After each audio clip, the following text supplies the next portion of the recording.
Իդեպ, հոկտեմբերի 27-ից որոնվող 3-ամյա Տիգրանը հայտնաբերվեց մահացած, իսկ ավելի ճիշտ սպանված։ Երեխային խեղդամահ էր արել հայրը։ Լսենք, թե ինչ մանրամասներ է պատմում դեպքի հետ կապված ներքին գործերի նախարարը։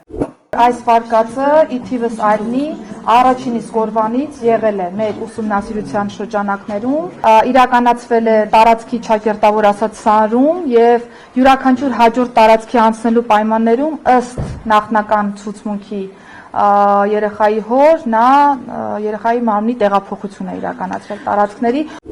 Հիշեցնենք, որ երեխայի անհետանալուց հետո հարևանները եւս նշում էին, որ ծնողների վարքը կասկածելի է, բանական մարդու մոտ հարցեր են առաջանում։ Եթե սպանության վարկածն ի սկզբանե եղել է, եթե ծնողների վարքագիծը կասկածելի էր, ապա ինչով էր զբաղված ոստիկանությունը, ինչու օրինակ երեխայի հայրը չի արվել դիտարկման տակ եւ ինչպես է սպանության մեջ կասկածվողը ոստիկանության քթի տակ իրականացրել երեխայի մարմնի տեղափոխություն տարածքից տարածք։ Վկայի կարգավիճակ ունեցող քահանային Արագածոտնի թեմից բերետավորները ձերբակալել էին եւ ժամեր շարունակ պահել քննչական կոմիտեում։